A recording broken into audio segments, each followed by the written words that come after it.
레위기 13장은 나병 진단에 관한 정결 규례를 담고 있는 말씀입니다.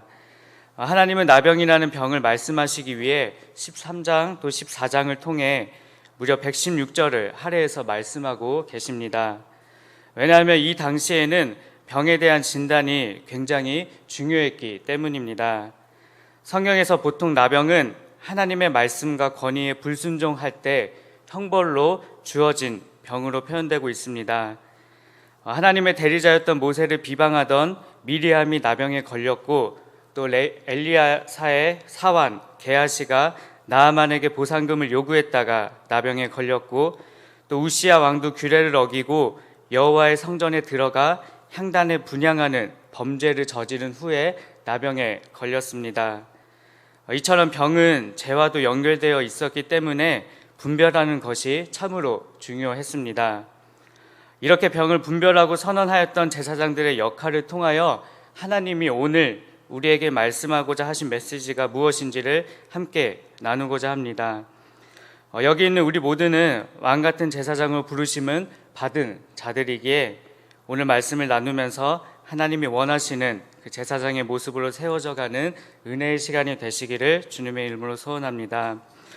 먼저 38, 39절 말씀을 보면, 남자나 여자의 피부에 색점, 곧 흰 색점이 있으면 제사장을 진찰할지니 그 피부의 색점이 부유스름하면 이는 피부에 발생한 어루럭이라, 그는 정하니라. 38, 39절 말씀뿐만 아니라 13장에서는 제사장의 역할이 살펴보아야 한다라고 말하고 있습니다. 당시 제사장들은 나병에 의심되는 모든 환자들을 관찰하고 진단하는 역할을 담당했습니다. 21에서 22절 말씀을 봐도, 그러나 제사장이 진찰하여 거기에 흰털이 없고 피부보다 얕지 아니하고 빛이 옅으면 제사장은 그를 이레 동안 가두어 둘 것이며, 그 병이 크게 피부에 퍼졌으면 제사장은 그를 부정하다 할지니 이는 환부임이니라. 제사장은 의심되는 자들을 먼저 가둬놓고 살펴보아야 했습니다. 7일에서 또는 14일까지 살펴보면서 그 사람이 나병이 맞는지 또는 맞지 않는지 진단해야 했었습니다. 물론 지금은 이 병이 치료될 수 있는 병이었지만 당시에는 그 공동체에 심각한 해를 가져다 줄 수 있는 병이었기에 제사장은 세심하게 또 몇 번의 진단 과정을 거쳐서 그 병을 확정하게 되었습니다. 이러한 제사장의 모습을 통해 하나님이 말씀하시는 것은 우리도 살펴보아야 한다라는 것입니다. 즉, 내가 속한 교회, 내가 속한 사회, 또 내가 속한 가정, 또 내가 속한 모든 곳에서 우리는 살펴보아야 합니다. 우리 옆에 있는 그 지체를 집중해서 보아야 한다라는 것입니다. 내 주변에 있는 사람, 특히 공동체 안에 있는 한 명 한 명에게 어떤 일이 일어나고 있는지, 또 문제는 없는지, 또 언제나 관심을 가지고 주목해야 한다라는 것입니다. 우리 주변에는 많은 사람들이 영적인 나병에 걸려 살아가고 있습니다. 근데 이런 나병에는 특징이 있습니다. 잠복기가 있고 또 증상이 더디기 때문에 스스로 이것을 판단하고 발견하는 것이 쉽지 않습니다. 즉, 영적인 나병에 걸린 자들이 이처럼 스스로 자기의 병을 발견해내는 것이 쉽지 않다는 것입니다. 마음이 서서히 다치고 불평이 생기고 또 예배와 기도의 자리에 소홀해지고, 이 모든 것이 영적으로 좋지 않은 상태입니다. 그러나 이것을 발견하기가 쉽지 않습니다. 병이 걸렸을 때 초기에 이것을 해결하면 쉽게 고칠 수 있는데, 그 시점을 놓쳐서 어려움을 겪는 경우가 많은 것처럼 영적으로도 마찬가지입니다. 그래서 우리는 내가 속한 모든 곳에서 영적인 나병 환자가 있는지 항상 살펴보고 그 아픔을 함께 짊어져야 합니다. 히브리서 3장 13절 말씀을 보면, 오직 오늘이라 일컫는 동안에 매일 피차 권면하여 너희 중에 누구든지 죄의 유혹으로 완고하게 되지 않도록 하라. 제가 담당하고 있는 젊은이 교회는 그 로마서 12장 15절 말씀, 즐거워하는 자들과 함께 즐거워하고 우는 자들과 함께 울라, 이 말씀을 가지고 서로를 위해 기도해주고 또 관심을 가져주고 이렇게 나아가고 있습니다. 제가 청년부를 담당하면서 가장 크게 깨닫게 된 것은 나는 지금 사역을 배우고 있는 것이 아니라 이 공동체를 통해 사랑을 배워가고 있다라는 것입니다. 관심을 가지고 살펴보고 집중해서 보기 위해서는 반드시 사랑이 기초가 되어야 하기 때문입니다. 처음에는 서로가 어색하게만 했던 청년들이 이제는 진짜 하나님이 원하시는 사랑의 공동체가 되어가고 있습니다. 그럴 수 있는 이유는 하나입니다. 서로가 서로에게 사랑하는 마음으로 살펴보고 있기 때문입니다. 사랑하는 성도 여러분, 하나님이 우리를 공동체로 부르셨다라는 것은 그 공동체 안에서 짊어질 책임과 사명이 나에게 반드시 있다라는 것입니다. 또한 그 공동체를 사랑할 힘이 내 안에 있기에 부르신 것입니다. 담임 목사님께서 예수동행 일기를 함께 쓰자라고 말씀하셨습니다. 주님만을 바라보기 위한 이유도 있지만 예수동행 일기를 함께 쓰면서 속회원들에게 영적인 상태가 어떤지 서로 돌봐주고 또 서로를 위해 기도해주고 권면해주는 일을 해야 하기 때문입니다. 더 나아가 영적인 나병을 공동체가 함께 짊어져야 하기 때문입니다. 이것이 하나님이 원하시는 진짜 공동체의 모습입니다. 그래서 믿음의 사람들이 해야 하는 첫 번째 역할이 내 이웃을 살펴보아야 한다라는 것입니다. 내가 서 있는 곳에서 이 사명을 잘 감당할 때 하나님이 원하시는 공동체의 모습으로 세워져 갈 수 있습니다. 저와 여러분을 통하여 하나님이 원하시는 제사장의 사명이 있습니다. 살펴보고 관심 가지고 기도해 주는 것입니다. 이러한 우리의 모습을 통하여 내가 속한 공동체가 더욱더 주 안에서 온전해져 가는 귀한 은혜의 통로로 쓰임받는 우리의 삶이 되시기를 주님의 이름으로 소원합니다. 제사장이 두 번째로 지켜야 하는 것은 진단의 기준이 필요하다라는 것입니다. 오늘 말씀을 묵상하다 보면 종기, 화상, 옴, 또 흰색점, 또 대머리 등 다양한 규례가 담겨 있습니다. 그러나 이 모든 질병을 진단하기 위해서는 하나님이 말씀해 주신 기준이 있었습니다. 이것을 우리의 삶 속에 적용해 본다면 내 삶 가운데 말씀의 기준이 반드시 있어야 한다라는 것입니다. 우리의 모습을 보면 잘 알 수 있습니다. 말씀이 기준이 되어 살아가지 못한 우리의 모습은 언제나 넘어지고 영적인 나병의 상태로 살아가게 됩니다. 말씀의 기준이 없으니 내 생각, 내 경험, 내 자아를 따라 살아가게 됩니다. 모든 기준이 내가 되어버립니다. 그러나 우리가 조금만 더 생각해 보면 알 수 있습니다. 우리를 지으신 이가 누구이고 이 땅을 창조하신 이가 누구냐 하는 것입니다. 바로 하나님이십니다. 또 누가 나를 가장 잘 알고 있습니까?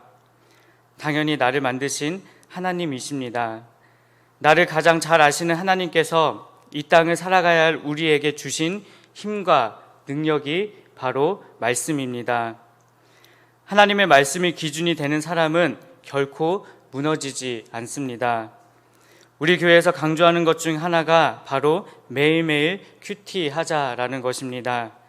우리는 매일매일 큐티를 통해 내 삶을 점검해 보고 나아갈 길을 하나님께 구해야 하는 것입니다.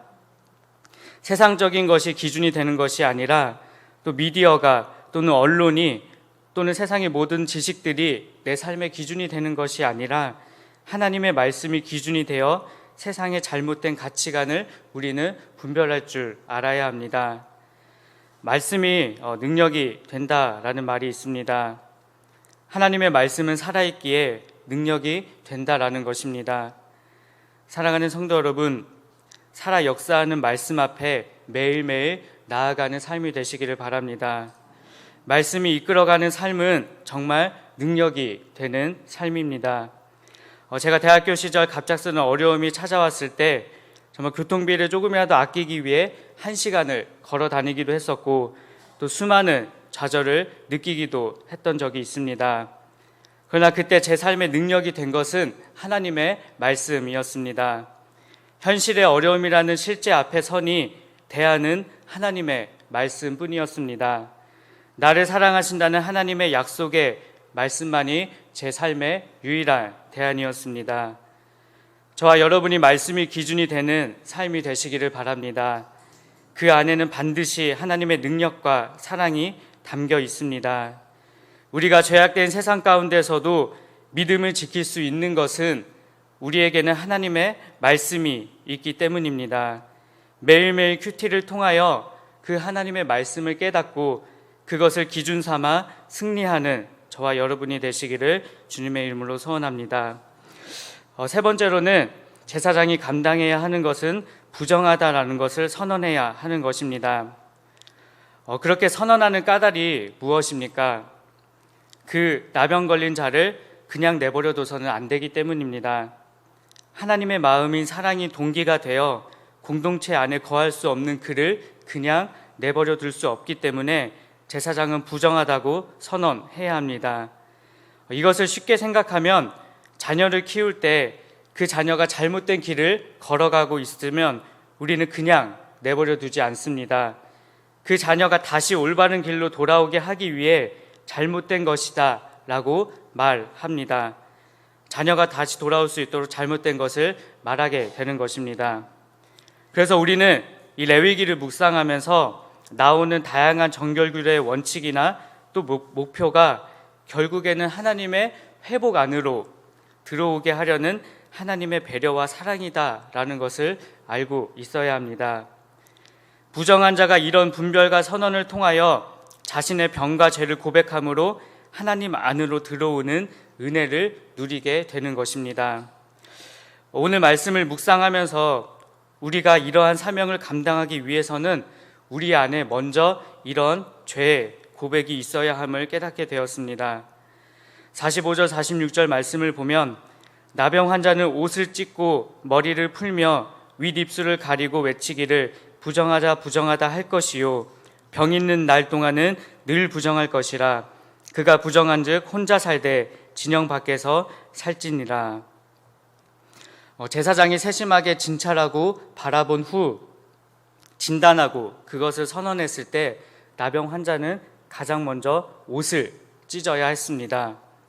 그것은 병을 드러내고 수치를 드러내야 하는 것입니다. 가려진 수치와 또 가려진 죄악을 낱낱이 드러내야 한다라는 뜻입니다. 또한 머리를 풀고 자기 입술을 가려야 한다고 말하고 있습니다. 이것은 죄에 대한 통회하는 마음입니다.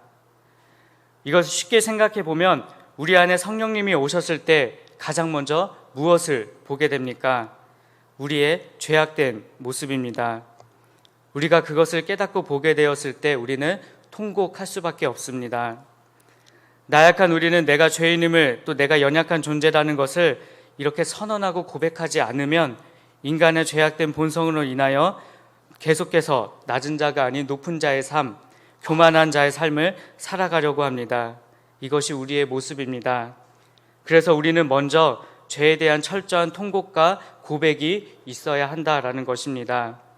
그래야 제사장의 사명인 부정하다는 것을 부정하다고 선언할 수 있는 것입니다. 우리 공동체 안에서 잘못된 길을 걸어가는 그들에게 하나님의 사랑의 마음으로 그 길이 아님을 말할 수 있다라는 것입니다. 사랑하는 성도 여러분, 우리는 믿음을 지키기 어려운 이 땅을 살아가고 있습니다. 그러나 하나님이 우리를 이곳에 부르신 것은 사명이 있기 때문입니다. 내가 속한 공동체 안에서 한 명 한 명을 살펴보고 또 말씀을 기준 삼아 세상의 헛된 것을 벗어나 아직도 그 안에 속한 자들에게 그 길이 잘못된 길임을 말해주어야 하는 사명이 주어졌습니다. 그러기 위해서는 내가 먼저 그러한 삶이 되어야 합니다. 내가 먼저 죄의 고백을 하고 그 죄의 앞에서 통곡하며 나아가는 제사장의 삶을 살아내야 합니다. 말씀을 묵상하면서 아침에 큐티하고 저녁에 예수동의 일기를 쓰는 것이 하나님께 나아가는 은혜의 통로라는 마음이 들었습니다.